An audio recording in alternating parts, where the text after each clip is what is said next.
Welcome to our Seattle Wind Symphony virtual event, and welcome to my home music studio. I'm John Falsco. I'm the conductor and music director of the Seattle Wind Symphony. We're happy you can share your time with us, and I hope you enjoy celebrating the artistry and legacy of our wonderful band. We miss you. We miss each other.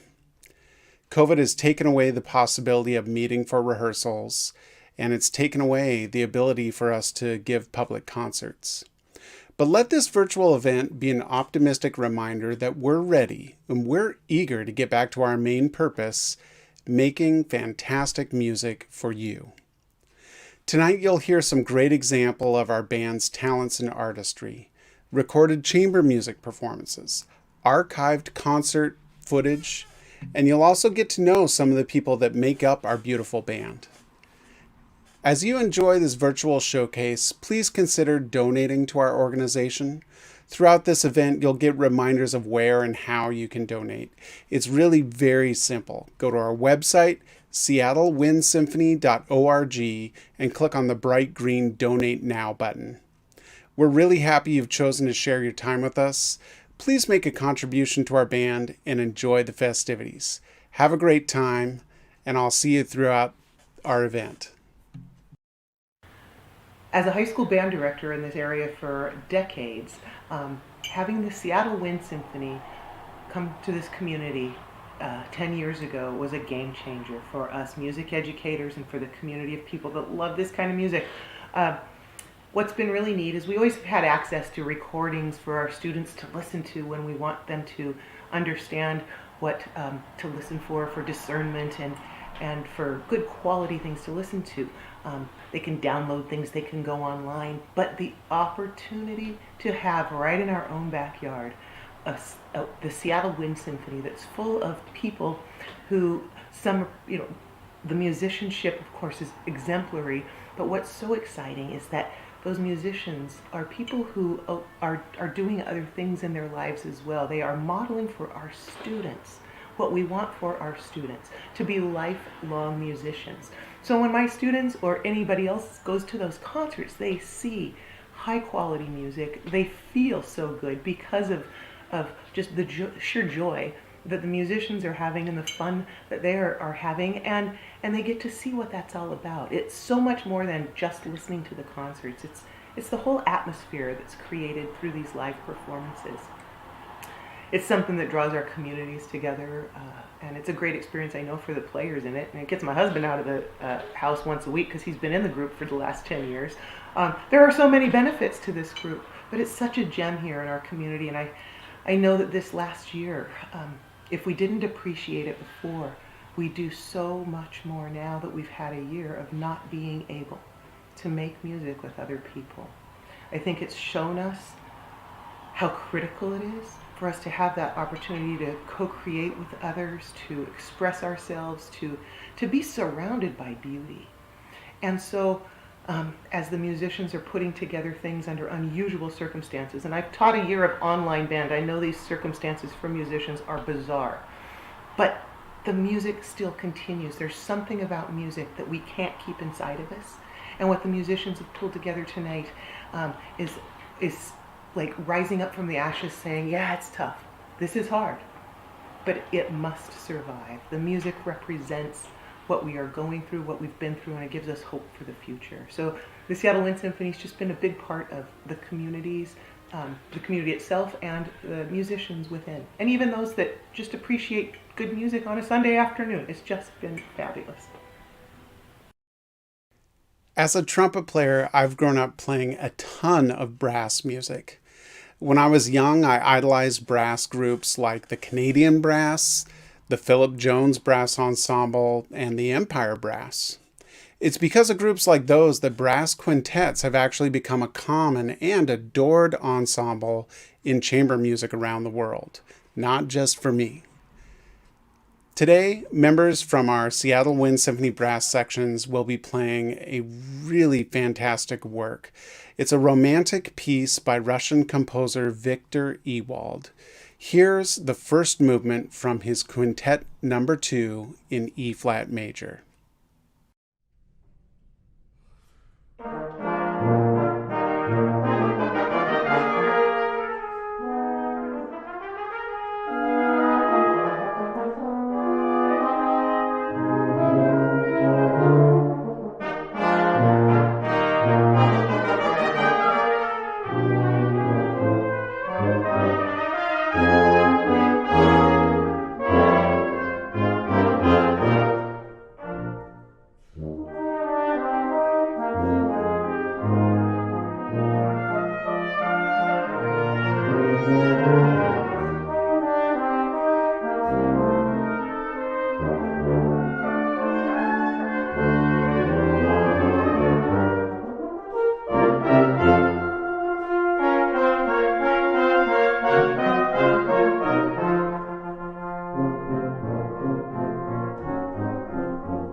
you were the instigator of forming the group.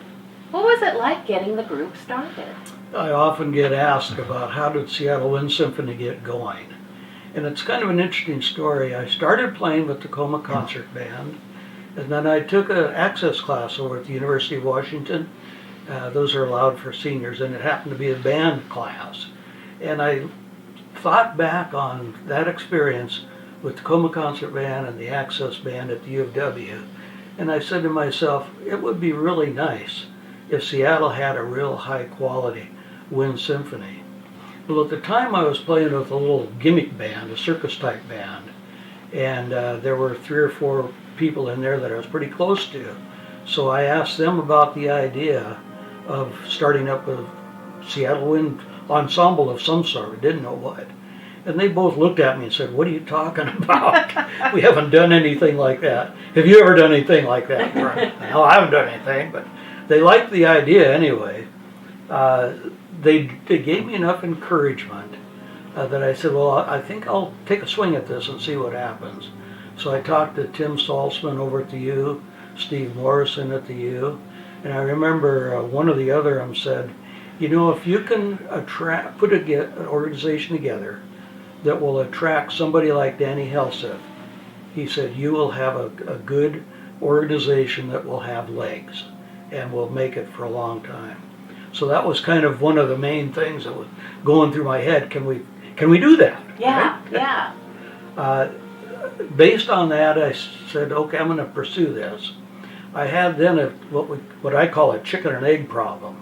I didn't know how to get the musicians without a conductor, and I didn't know how to get a conductor without the musicians.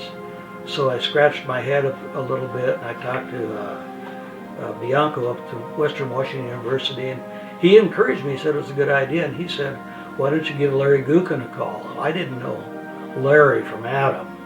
I just called him up out of the blue. Now, Larry was director of bands at Central Washington. Exactly, right. Yeah, so I called Larry up and I said, Larry, I've got an idea for starting a Seattle Wind group of some sort. We're looking for a conductor. Would you talk to me? And he said, come on over. So I drove over to Central. We had lunch together. I outlined kind of the idea. What I laid out for him was an all-volunteer band, a non-profit band, an audition band with high expectations for semi-professional playing, full instrumentation, so 55 to 60 instruments, 3 to 5 concert season, and programming based on high quality standards. And laid that out for him, and Larry said, okay, I'll do it. And a little voice in the back of my head said, what? Why would you do this? You're nuts. But he said, no, I'll do it. And I thought, well, I've been a salesman all my life. So I said, falling back to my sales training, when somebody says yes, you shut up. So I didn't talk anymore. Said, thank you, shook hands, and I drove back home. And I remember somewhere along the summit on I-90 saying to myself, oh, Gerard, what have you done now? What have you created? Because Larry was sitting there with some expectations. So yes. I had to kind of figure that out. We shook hands, agreed to follow up. I remember an early challenge was recruitment, and I talked to Larry about what kind of people we should try and find. Went all through the college network, went through the high school network, went through the teachers, just calling everybody I could to see if anybody would say yes. And gradually, we built up an audition band. I think we auditioned about 80 people originally for the band. So we kind of grew from there. Yeah. And it's been 10 years. 10 years, but Yeah. who would know? Yeah. It's been a great story. We had to work out quite a few things. Funding was a big issue. Obviously the recruitment. Had to think hard about rehearsal locations, concert venues, Yeah. audition logistics. How are we going to do this? Larry auditioned everybody by tape. And band name, logo, graphics, all the startup kind of things that most businesses go through. Yeah. But in the end, I think we got a wonderful product. I agree. Thank you. Yeah. Hello, I'm Larry Gukin, and it's been my honor and joy to serve as the founding artistic director and conductor of the Seattle Wind Symphony.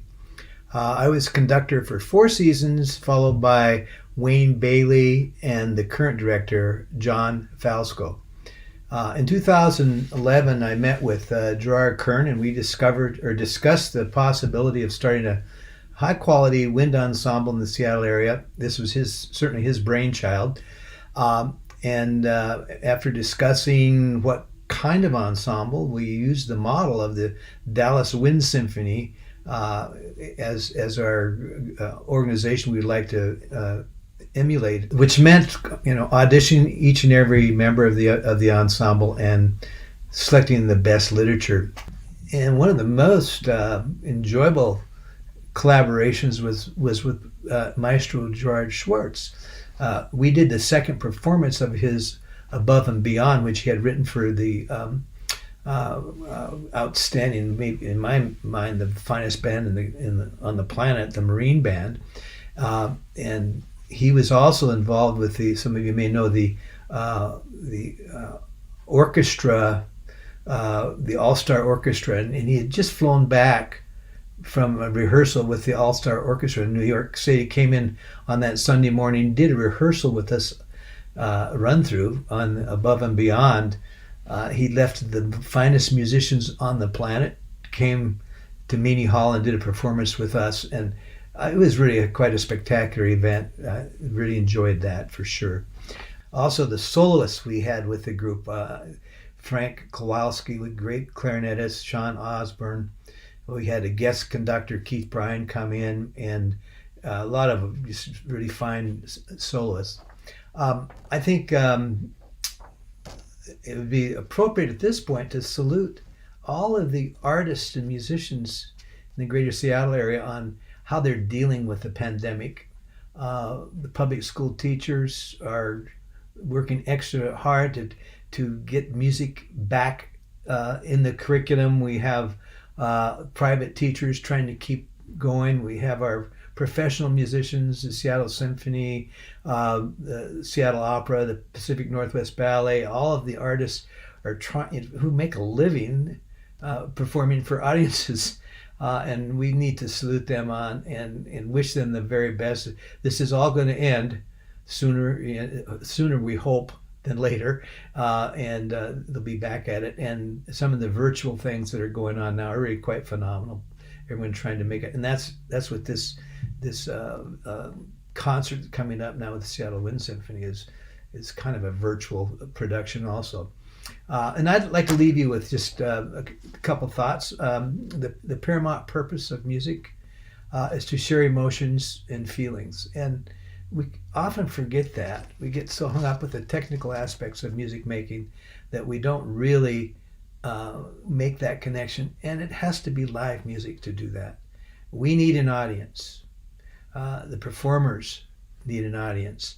And when you think about the emotional content that a composer has produced, the conductor tries to understand what the composer had in mind, whatever emotional feeling that composer had. The musicians on the stage, the performers, have to understand that. And when that happens, magic happens, and you have an audience that also feels that same emotion. So in conclusion, congratulations to the Seattle Wind Symphony on their upcoming 10th anniversary. We certainly wish them the best, and I can hardly wait to get to a live concert. Look forward to hearing the Seattle Wind Symphony with real people in front. Congratulations.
I'm with Dr. Ron Cole, trumpet player in the band.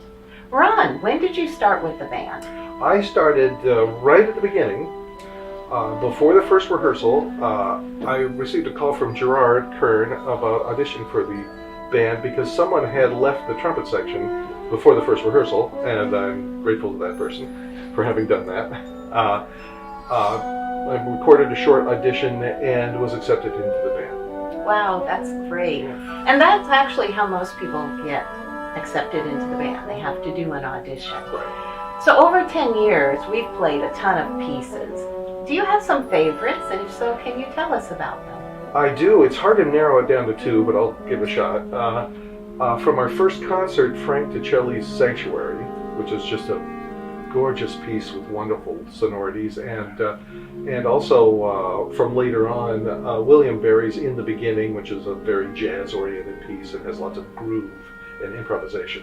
And I remember that. Isn't William Barry a Seattle composer? He is a Seattle composer and trumpeter, and great on both counts. I see the relationship there, Yes. trumpet and composer, Right. Fabulous. And actually, that was one of my favorite pieces to play in the group Oh, I'm also. glad to hear that. Now, do you have any pieces that maybe the band hasn't played or you would like to play over again? Yes, the one that I'd like to see us play over again would be the Persichetti Symphony No. 6, which is one of my favorites, and it's a standard band work.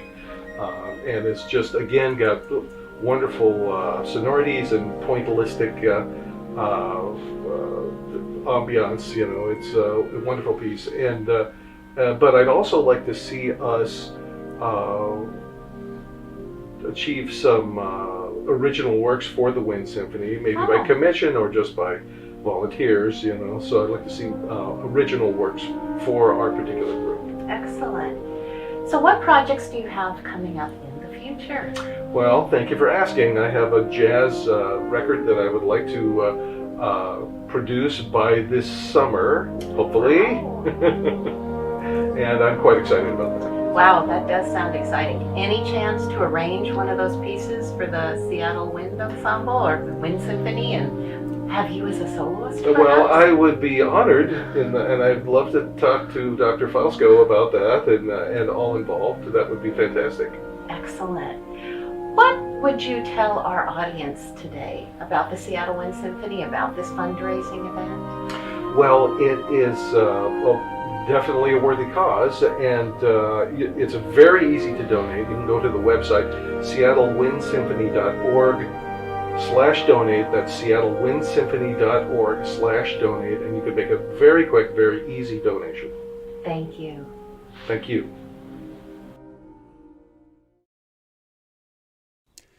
Johann Sebastian Bach is one of the monumental composers in the Western classical music tradition. His Prelude and Fugue in D minor is also one of the most famous and widely recognized pieces of music.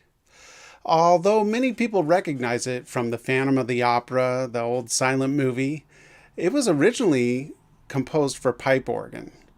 The Prelude and Fugue in D minor has been adapted for many kinds of ensembles, including a famous orchestral version played in the Disney Fantasia movie in 1940. Today, we're excited to feature our Seattle Wind Symphony's saxophone section in a wonderful recorded performance of J.S. Bach's Prelude and Fugue in D minor.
And now we are pleased to present an unusual instrument from the golden age of the bands, the Sarrusophone.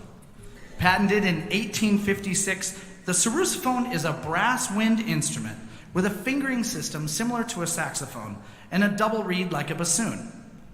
During its heyday 100 years ago, the Sarrusophone proudly took its place in many musical organizations, including the most famous band in the world, John Philip Sousa's own. Tonight, we are featuring the bass member of the family. This particular instrument was made in Paris around 1882.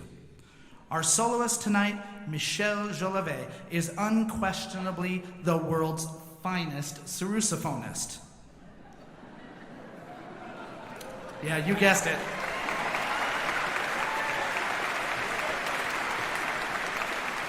Now, understand it's entirely possible he may be the only sarrusophonist in the world.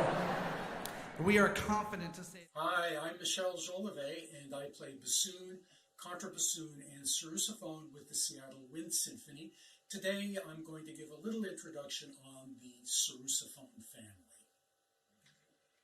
So the sarrusophone is a woodwind instrument made of brass. It fingers somewhat like the saxophone, but it uses a double reed. And we have on the table the different sizes of double reeds. And I also have on the table a alto saxophone mouthpiece with a single reed. A double reed instrument, a double reed is two pieces of cane held together with wire. And so we've got all 6 different sizes. At the very end, we have the bocal for the contrabass sarrusophone. The bocal is the little tube that connects the reed to the instrument. And every one of these instruments has a different size bocal. The instrument was designed to replace the oboe and the bassoon in French military bands because oboes and bassoons were not loud enough outside. It was patented in 1856 by Pierre-Louis Gautreau and was named in honor of Pierre-Auguste Sarrus, who was a bandmaster in Paris. It came in 9 different sizes, essentially equivalent to the 8 common sizes of the saxophone family. The largest size, which we do not have here for display, was the contrabass in B flat, and its lowest note was a low A flat, half step lower than the piano. The next largest size, which we also don't have here, was the contrabass in C, which was used as an alternative to the contrabassoon, mainly in France. And several French composers wrote for the instrument, the most famous of which was Paul Dukas, who wrote The Sorcerer's Apprentice, and that can be heard in the movie Fantasia in the scene with Mickey Mouse as the Sorcerer's Apprentice. On that soundtrack, it's actually a contrabassoon, not the sarrusophone. But Ravel, Delius, Massenet, even Stravinsky did write parts for the contrabass in C. The one we have on the table at the end here is the contrabass in E flat.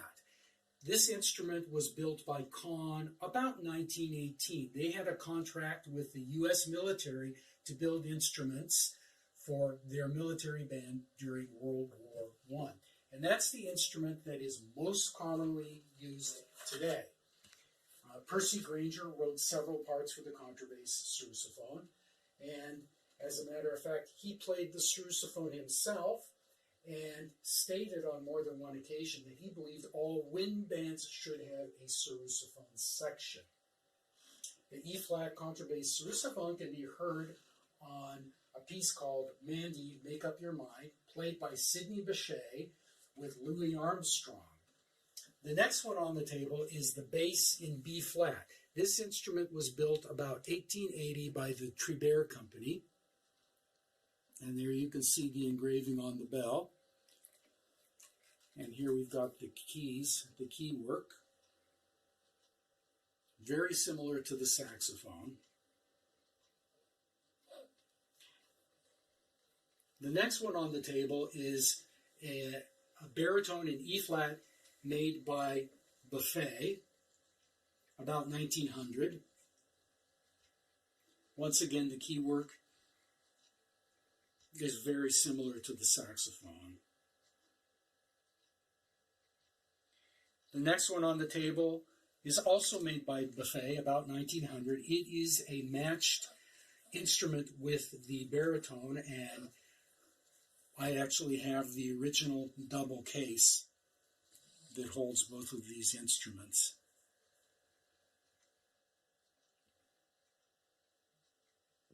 Next on the table, we have an alto in E-flat by the Gautreau firm, the company that originally developed the sarrusophone. An interesting fact is that this tube here is actually a false bore. The actual bore is here. This is designed just so that you could rest it on your knee when you're sitting down. And for comparison's sake, this is an alto saxophone in E-flat. These instruments have equivalent ranges. And the last one on the table is by Gautreau. This is a B-flat soprano. It has a little tiny bocal at the top.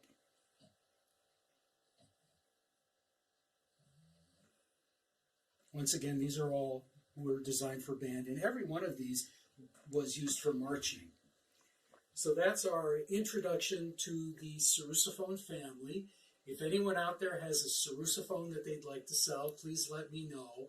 I'm missing 3 sizes. And if anyone has questions about the history of the instrument or anything about the Sarrusophone, let me know.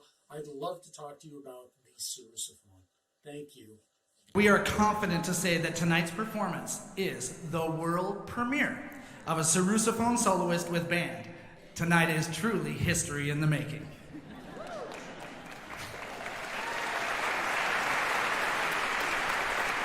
And you gotta be here. Michel will perform variations on a theme by Robert Schumann, The Happy Farmer, presenting Michel Jolivet and his Sarrusophone.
Hello, I'm Terry Ponanen. I play euphonium with the Seattle Wind Symphony. I really enjoy being part of this group. I'm a charter member, and I've played all but one of the concerts to date. Now, why do I enjoy playing in Seattle Wind Symphony so much? Two reasons. One, I get to play with friends who are also very fine musicians. Two, our music director, John Felsko, as well as past music directors and guest conductors, have really worked with us to develop a high quality band ensemble sound, which makes rehearsals both challenging and very rewarding. I am a retired civil engineer, and music has been my avocation since about the 5th grade. And I also play in Puget Brass, a British style brass band, and smaller brass ensembles as the opportunities arise. Now, if you're watching this, you're probably either occasional or regular follower of Seattle Wind Symphony. And I hope that during these COVID times, you will stick with us and keep monitoring what's going on with the band, and hopefully you can help us financially a little bit too. That's what this show is all about. And we hope soon to be able to provide live performances for you and for us as well. Thank you.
Welcome everybody to this round robin discussion by Seattle Wind Symphony members and players. Well, the first question I have for the group is, what has Seattle Wind Symphony meant to you? Well, I'd like to say that it has been so awesome to be a part of a group where everyone is so focused and so talented. And my first year there was with Mr. Gukin, Larry Gukin, who was also I went to Central, so he was there when I was there. And I wish I'd heard about it earlier when it first started. And then I just happened to hear, oh, it's Gukin. I got to get in on this. So, well, I've been very fortunate in my musical career, just being in the right place at the right time. Went to the University of Michigan when William D. Ravelli was in his prime and Michigan's symphonic band was one of the top in the country. Then I've been in groups where excellence was never the goal. Excellence was the standard. And so when I saw that there was a group in the area that was going to be community-based, but at the same time was going to be audition-based, and I wanted a group where that concept of excellence being the expected standard was there. And to date, I feel that that is something that the Seattle Wind Symphony has set and has accomplished. I had not played in a wind ensemble since my early college days at Fresno State. In would have been my senior year, did a tour of Japan. And I just loved the experience and the sound of a wind ensemble. So then fast forward a number of years, and Gerard approaches me about being in the Seattle Wind Symphony. At first, when he said it was a community group, I'm thinking, but then when he shared with me his vision, it's like, yeah, I'm in. Well, I'm Kelsey, and the Wind Symphony to me has been a lot about connection. I went to school in the Midwest, obviously played in college ensembles, community ensembles afterwards, wind symphonies in the Midwest. But I moved back here in 2013. And I don't know why I didn't even think to look for an ensemble here, but it didn't cross my mind for the first couple of years. And then all of a sudden I just realized how much I missed it. And so I started looking around online, and I found the Seattle Wind Symphony, and I was immediately drawn to them because Larry Gukin, I had played under him before, and the fact that it was an audition-based ensemble. So I knew that it would be a certain caliber of musicians here, and that's what I appreciate most. Well, very similar to Carol and Kelsey, I went to Central Washington University as well and played under Larry Gukin in the wind ensemble for the 4 years that I was there. And not majoring in music, when I graduated from college and moved to Seattle, so I kind of let the idea of band sit to the side for a little while, but then realized pretty quickly that was before the Seattle Wind Symphony had started. So it was a couple of years, like Carol, of playing in different community groups and just not really feeling that the vibe was right for what I was looking for. And just one fortunate winter, I was doing some Google searches on local groups, and suddenly there's this search result of Seattle Wind Symphony and Larry's face right like front and center on the search result. It's like, oh my gosh, I'm home. I've come home. Like, this is where I need to be. Have really, really been pleased to be part of the group. And, it makes me work harder as a musician and try harder to make sure that I'm keeping my performance level to what it needs to be. I'd like to ask all of you on board here, what have we done as a band that's been the most meaningful for you? Well, for sure, the first thing that comes to my mind is that Latin piece by Daniel Barry, River of Doubt, and it was Latin jazz, and it was this just this epic, just awesome piece of music. I loved playing it. I loved practicing it, and and the trumpet players were, got to stretch their jazz chops and kind of break out from the normal strict wind ensemble literature, and I just had so much fun with that, and I hope that we can do something like that again. What was my best experience? I'm not sure there was one. There are highlights. Playing under Gerard Schwartz who was a legend for many years in Seattle, of a composition of his own, which had been premiered by the Marine Band. That was incredibly special. For the people in Benaroya Hall, the Star Spangled Spectacular productions that we've done, very special for me. So my memorable experiences pretty much center around the Star Spangled Spectacular. And yes, it's a lot of fun to play when the audience is really rocking with what we're playing. I organize the volunteers that do the donuts from Top Pot, as Gerard always talks about, and the programs. And a lot of times we would have young people assist us in these efforts. Go to my friends at AT&T and say, hey, do you have junior high school kids? Do you like to come to the concert and help us out?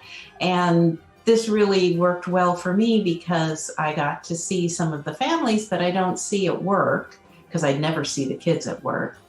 And it was fun for them because they had never been to an event like the Star Spangled Spectacular. So I think some of them were just really jazzed to be at Benaroya, really jazzed to hear the group play. And in some cases, for some of them that were musicians, they said it was very inspiring. Well, I'd probably have to agree with that. The Star Spangled Spectacular sure is a fun show to play. It's always wonderful to play in a venue like that with such an audience in front of you.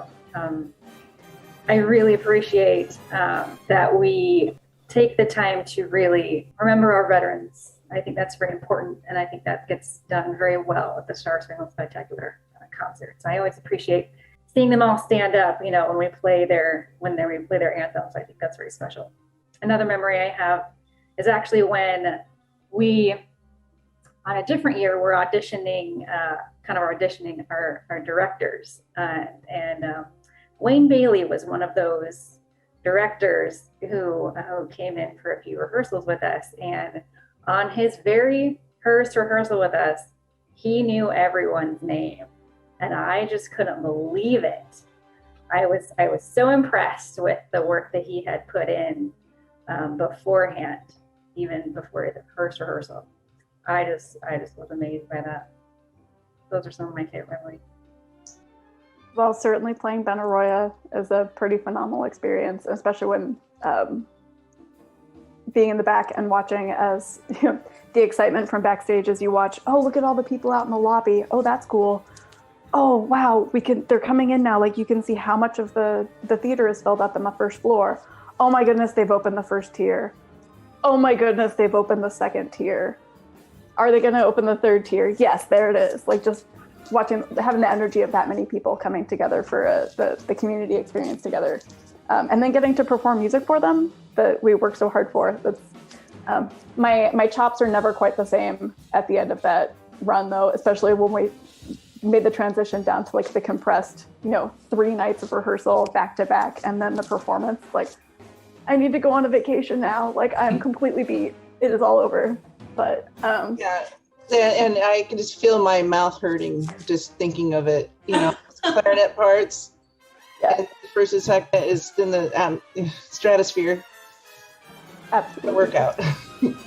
And then one of my other favorites, I really enjoyed when we played the Western International Band Clinic as a presenting ensemble. That was cool because I went to WIBIC for 3 years in high school, and that was as a high school student wanting so badly to perform at a high level, getting involved in WIBIC was really important to me. And so then to get to turn around and be a local high caliber ensemble performing at the event for all the students that were there was really cool.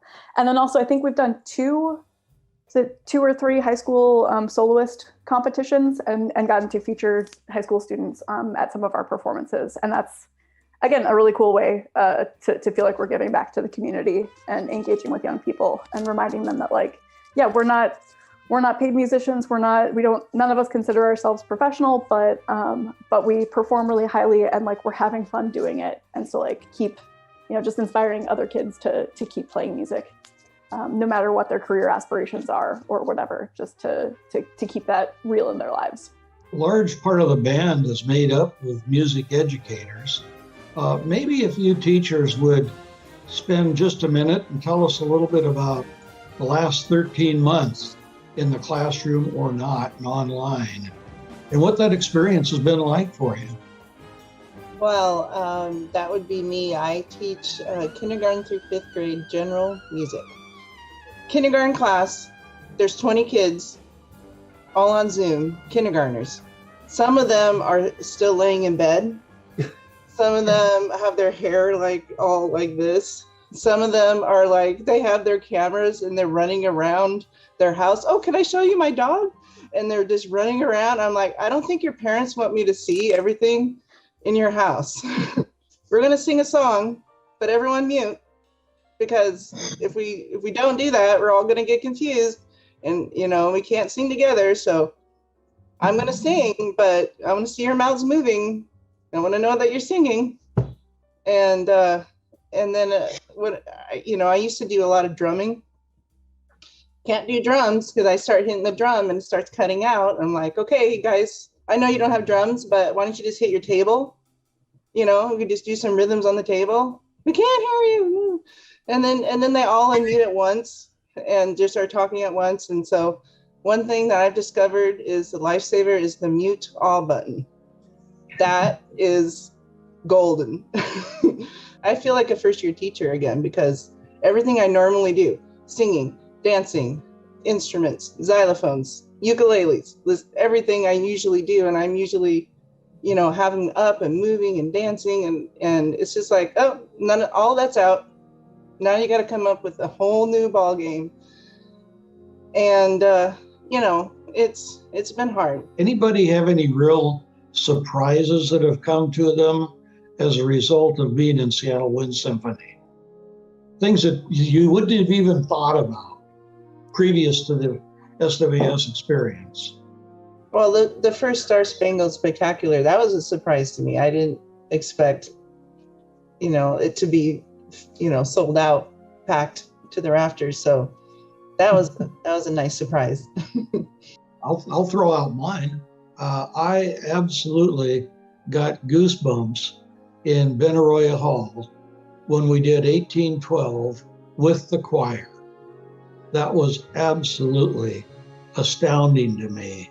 The rehearsal process, I really, really enjoy. In fact, I think I like rehearsals more than performances, just because you start with, the first time you read something, it's pretty rough, but then it's just it morphs into this beautiful sound, and being happy at being an ambassador of the group.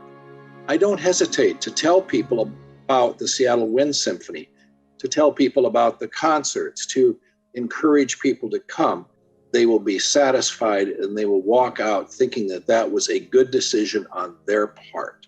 I never thought that I would play in one group for almost 10 years and make all the friendships that I've made. It's been really fun. My husband also plays in the group, and when we're able to carpool, that's always very fun. But yeah, that's, I think, the 10 years and just making friends in all of the sections has been what I enjoyed the most. The playing is obviously, what drew me to the group, but I did grow up in Washington, but was out in the Midwest for 10 years. I realized once I moved out there how far away from my family I was. And so I came back to the Northwest, and I was near my family, but I had never been in a serious ensemble with my family around. And so playing with the Seattle Wind Symphony has given me the opportunity to have family and friends come and see me play and see what we can do, which has been really meaningful for me. I was definitely drawn to the ensemble in the first place because knowing, the comfort of knowing that Larry was the conductor. It was a great transition from being a college kid playing to being a grown adult with a different job playing in an ensemble. The fact that it was my same conductor made it just a really seamless transition. And I really enjoyed working with Wayne when he was conducting us, and how I think he taught us a lot of things, but one that sticks out in my mind is the idea that you can play Sousa musically, that playing marches isn't just 1, 2, 1, 2, get through it. There's the whole range that you get to perform as an ensemble to really play those pieces the way that they should be. And then with John, it's been really fun in the last couple of years things about his conducting style that remind me of other conductors that I've had in the past. And then just getting to know him as a person and the energy that he's bringing to our group has been really fun. And it just occurred to me, like we've said so many times, oh, the group's been around for 10 years. Oh yes, I was, I started out in the second concert that the group was ever in, and then realizing, wait a minute, I've been in this group for 10 years. But listening to the recordings over time too, and just recognizing like how much we've grown as an ensemble and how much we've just like, even with having cycled through 238 musicians in that 10 years, it's fascinating how even though we've had so many different players come through the ensemble, as an ensemble, we've continued to grow and raise the expectation of what our performance level is, what it started at. It's just really, really wonderful, and I'm glad that the ensemble exists. Yeah, I'm real excited for the future. We're just going to keep getting better.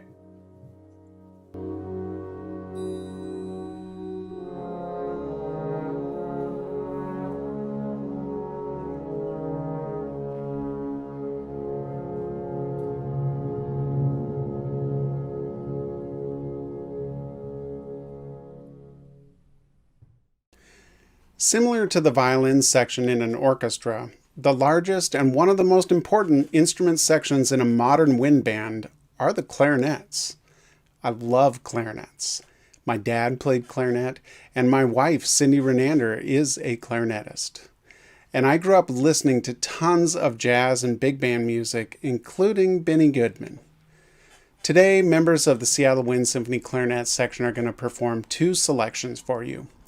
The first piece is a Minuet and Trio by Johannes Brahms, and this is a transcription from his Orchestral Serenade No. 1. The second piece they're going to play is a really wonderful and jovial piece, a rag by Charles Cohen called The Fashion Rag. These virtual ensemble recordings show off their skill, dedication, and the fun that our clarinet section has. Enjoy!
I went to college in the 90s and I went to Central Washington University, and while I was there, John Mallard was there, and he was a really well-known and very well-respected jazz band professor and director, and he'd been there for many years, and he's since passed, but something he told me I'll never forget was take a moment and savor playing with your college groups, because you're really going to miss it when you leave, and chances are you probably won't find a better band to play in.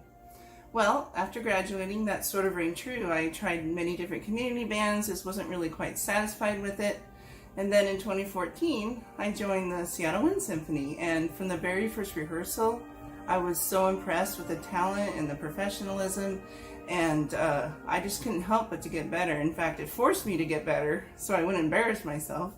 But my playing has improved dramatically since being in it, and I really miss it since COVID hit, but I can't wait to come back, and unlike college, I don't ever have to leave. And so Seattle Wind Symphony, you gotta be around forever. Lowell Shaw composed and arranged a ton of music for horns. His experience as a horn player, music educator, conductor, and performing musician have helped him create some of the most popular and loved music for horn ensembles. Today, members of the Seattle Wind Symphony horn section will be playing Shaw's Frippery No. 8, Barbershop. It's a fun, lighthearted salute to barbershop-style choir music. Have a good time listening to this one.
One of the interesting stories of Seattle Wind Symphony is how we started the Star-Spangled Spectacular.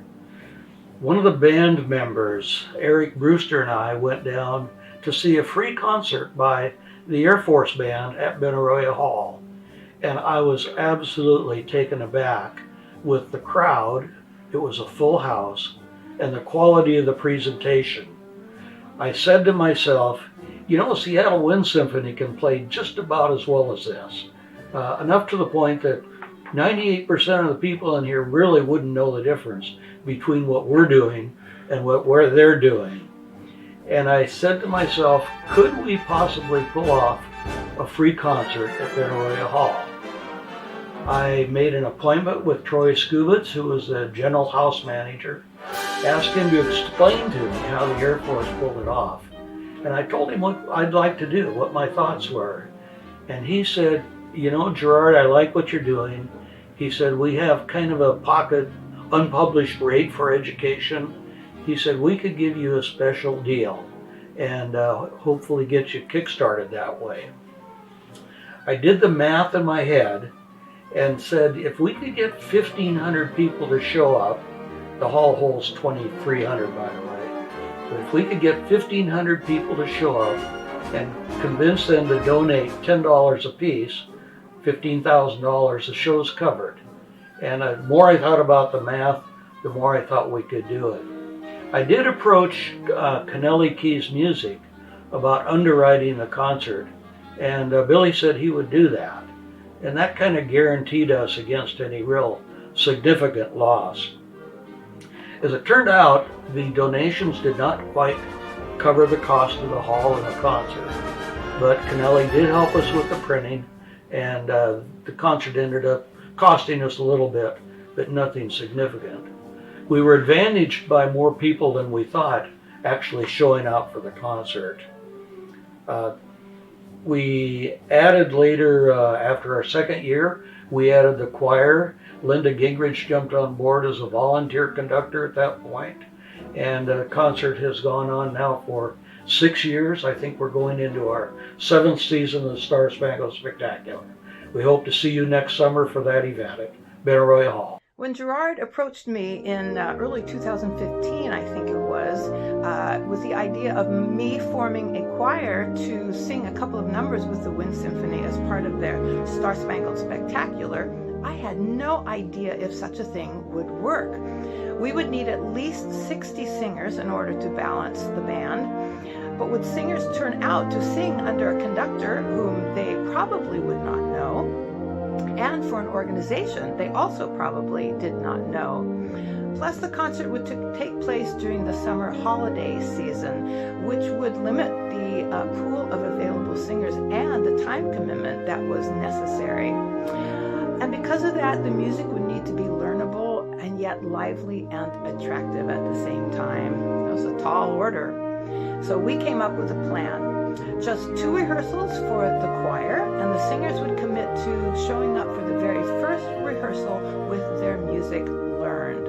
And I would provide whatever resources were necessary, scores, listening files, things like that, to help them learn their parts. So, with some fear and trembling, I sent out a call for singers through my conducting contacts to choirs all over the Puget Sound region, and then sat back and waited to see what would happen. And by gum, singers began signing up. They came from Seattle, from Everett, from Tacoma, from Gig Harbor, from Snohomish and Kent, from all over the east side, from West Seattle, and many points in between. And it worked. The concert was a smashing success. The singers loved it. The audience loved it. I loved it. So we just kept doing it every year from then on until, unfortunately, the pandemic has stopped it, we hope temporarily, last year. And the chorus kept getting bigger and filling up faster and faster, and it very quickly has become one of the highlights of my performance calendar. What better way to celebrate the 4th of July than with a top quality band, a group of dedicated singers, and some great American music. thank you, Gerard and the Seattle Wind Symphony, for making the spectacular possible. And may it return in 2022. I hope you've enjoyed our performances today. I love the Seattle Wind Symphony, and I'm really glad you could share your time with us. Today, you've experienced the talents, artistry, and legacy of our band. These performances help illustrate the dedication of our members, their expertise and drive, and the incredible musicianship they want to share with you, our audience. The COVID world we've endured the last 13 months has decimated the performing arts. For many of us, the weekly schedules filled with rehearsals, concerts, recitals, and other events literally disappeared overnight. Although virtual events like ours today are nice reminders of what the Seattle Wind Symphony can do, we're all trying to be patient as we wait to be with each other again and share our music with you in concert. Once again, I ask you consider making a donation to our organization. It's very easy. Visit our website, seattlewindsymphony.org, and click on the green donate button. Thank you. Thank you for donating. Thank you for spending time with us. Thanks for your continued support and enthusiasm for our great band, the Seattle Wind Symphony. We're looking forward to seeing you at one of our live concerts very soon. Be well.